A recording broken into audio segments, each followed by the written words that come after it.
Hello family and friends, have I got a treat for you today. At Easter I made a citrus cheesecake, and I wasn't that familiar with citrus cheesecakes. I knew key lime, but that, I don't know why, it just didn't register. But this one is a layer of lime, a layer of lemon, and a layer of orange. And I'm going to show you how to do that. I like a graham cracker crust on my cheesecake. So I start by using 2 packets of graham crackers. I get it all crushed up. I add a 1/2 cup of sugar, and then I've got 6 tablespoons of butter that I melted. And I'm going to mix it up really well until it looks like wet sand. So let's just get this mixed in. Now I crushed my graham crackers in this really cool tool that I have. It's an Oster. And this is what I crushed it in. I can put a whole packet in there, put this on top, and then the blades will crush it. But this comes off, and I have a tool where I can puree hot things or cold things. It's metal, so it won't melt, which is fabulous. This can do all kinds of stuff. I love this thing. I use it a lot. So let's just finish up. Anyhow, so I've got it pretty well mixed up. And what I'm going to do is put it in my springform pan, and I have sprayed it with cooking spray. And I'm just going to pour the whole thing in here. And I've got this really cool little tool. You can see I use it quite a bit. But I think it's from Pampered Chef. But I just start by pushing the graham crackers around and patting it down,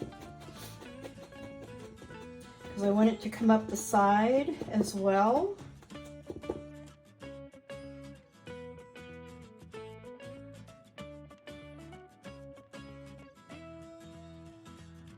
And I'm going to bake this at 375 for about 10 minutes. So let me get it in the oven, and then I'll show you what it looks like when it comes out. So now we're going to start on the cheesecake. And I've got 4 blocks of cream cheese. I have 1 1/3 cups of sugar, 2 tablespoons of flour. There'll be a teaspoon of vanilla, and I'm using my clear vanilla because it is a cheesecake. I don't want the brown vanilla look to it. And then 4 eggs. So let me get the cream cheese in there and we'll just get this going. And I'm using my whip because I want it to be real smooth and creamy. My 4 bricks of cream cheese are in there. I'm going to start mixing it up, adding my sugar, my flour, vanilla, and then the eggs one at a time. Now my cream cheese I do set out the night before because I want it to be softened. And then my eggs I set out this morning so they can come to room temperature. And those are really key things to note as well. So let's get this going.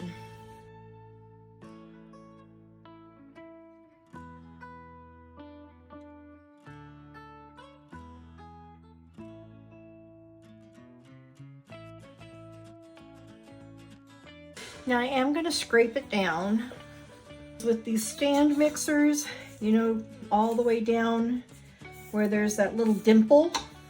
You need to make sure that that gets incorporated really good as well.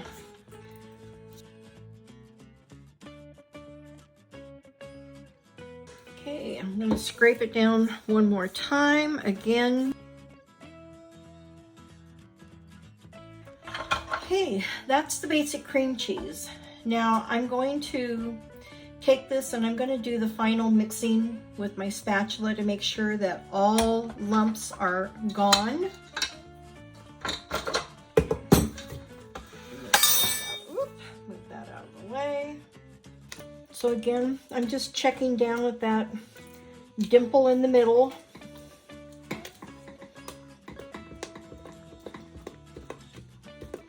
Make sure the batter is really nice and smooth and creamy.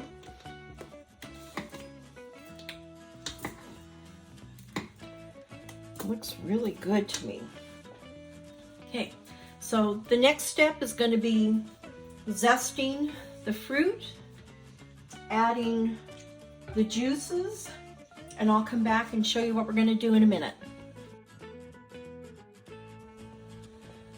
Okay, here is the tricky part. You need to divide your cream cheese batter into thirds so we can make a lime, a lemon, and an orange layer. So I am just going to do my best and figure it out as I go.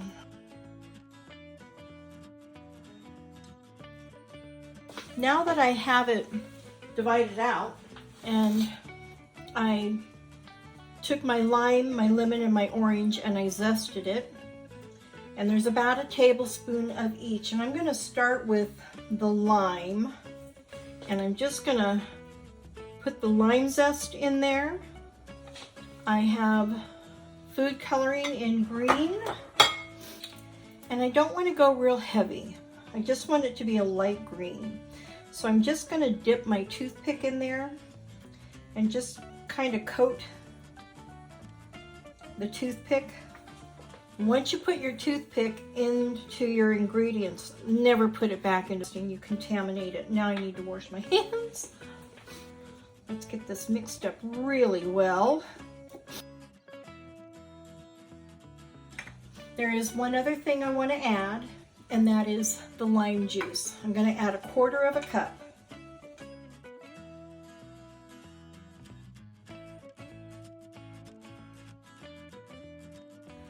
So now what I'm going to do is I'm going to pour that in my prepared pan. And we're going to start with this one first, and we're going to let it bake before we add the others in there. So I'm going to put this in the oven at 375. I'm going to let it bake for about 25 minutes. Now, I don't put my cheesecake pan in a water bath. However, I do put a pan of water in the oven so it can cook with that moist heat, which I think is really important.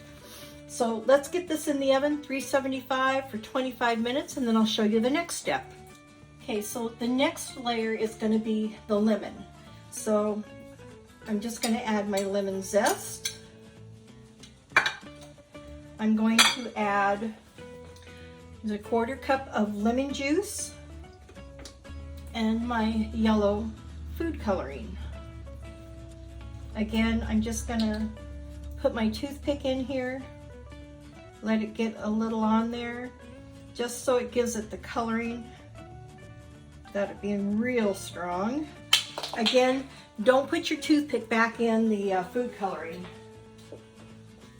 If you choose you want to add more food coloring again, get a clean toothpick.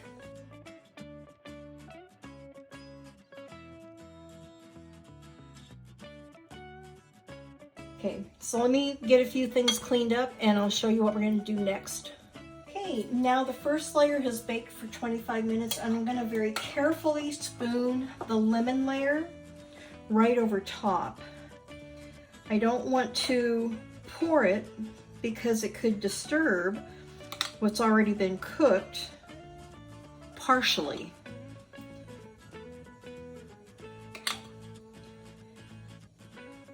And I want 3 definite layers, so I don't want to pour this and have it end up creating an issue with the lime layer.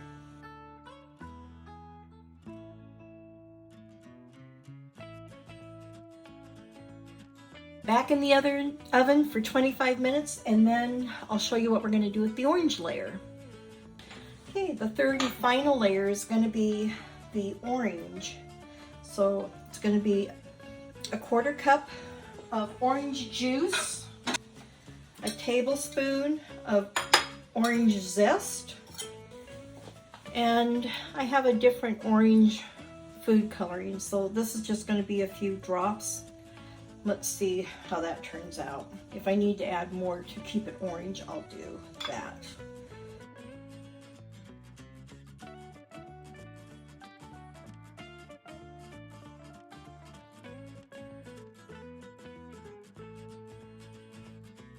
I don't want the colors to be real strong, but I do want them to be obvious. And I think that looks really good. When the lemon is done cooking, we're going to gently spoon this on top of the lemon, just like I did. And we're going to let this cook. Now, when I did it last time, I just put it in the oven. I really didn't like the way the edges seemed to be a little overcooked. So this time, when I put this layer in the oven, I'm going to put foil around the edge of the pan, and then hopefully it doesn't come out a little drier than it did the first time I made it. But the flavor was amazing, and it was so impressive to see the 3 layers of color. And you know, this does take a little bit more time, but boy is it impressive, and it really does taste good. So hang in there, we're coming to the end here real soon, and I'll show you what we do with the final layer, and then after it's all done. We're about to do the final filling. So same thing, I'm going to gently pour the orange, or spoon the orange on top of the lemon. And I don't want to pour it because I don't want it to create, I don't want it to break what's already been baked. I want that layer to stay intact. And sometimes the pressure from pouring will cause it to break and split. That orange layer tastes like an orange sickle. I think they may have called them, what, a 50-50 bar? Yum. All right. And I don't want to push it in too far because this is going to rise, and I don't want it to attach itself to the foil. All right. So back in the oven, only this time I'm going to bake it for about 35 to 40 minutes. I'm going to do 40 minutes. I'll check it and make sure that when I poke it with a knife that it comes out clean. So let me do this, and I'll show you how my oven looks. Because I've got a pan of water in there. Like I said, I don't put this in a water bath where you actually put the pan in a bowl of water and cook it. I am actually cooking it with the pan on another shelf with water in it, so it's cooking with the moisture, which is really what you want. Okay, so now you can see this is the inside of my oven, and I've got my crappy old baking pan. I have a bowl right there, and it's got water in it, and then there's my cheesecake on top. Okay, well, I just brought it out of the oven, and I took the foil off, and you can see the foil attached, so it didn't quite achieve what I was hoping to achieve, but I had to cook it for 10 minutes more till a knife came out clean from the center. But I have to let it cool for an hour, at least an hour now. And then I'm going to take it out of the springform pan, and I'll cut it so you can see what it looks like. Well, I almost forgot the very last step, and it's because we're going to be putting a cream cheese, I don't know what you want to call it, on top of the cheesecake. And when I first read it, I thought, oh, cream cheese? Or sour cream, not cream cheese, sour cream on a cheesecake? It didn't quite sit right with me, but I was going to follow the recipe anyway. And I'm telling you, this was amazing. So it's 1 cup of sour cream. It's 1.5 tablespoons of sugar, and I'm using a teaspoon of lemon juice. And let's get this mixed up really good. And trust me, it seems odd, I agree, Who would have thought about sour cream on a cheesecake? But oh, boy does it finish it off really nicely. And you know what? It hides the cracks in the cheesecake. All right. That looks really good. And I'm just going to put this whole thing, dump it right on it, and then I'm going to spread it out. Okay, here it is. I took it out of the springform pan, just slid it right off onto the cake stand. So now I'm just going to cut it. And there it is, the orange and the yellow and then the lime green. So here we go.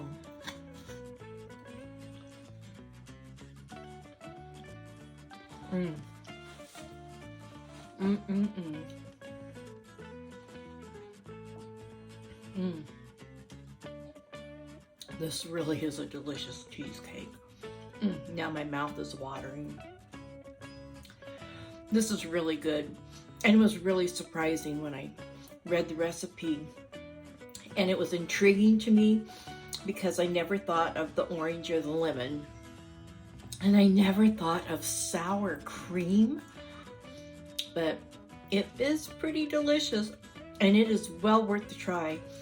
I have a few techniques I need to work on, but in spite of it all, it's well worth it.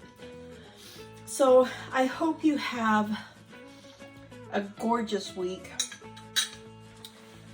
and I'll do my next posting in 2 weeks. So until then, have a gorgeous day. Bye.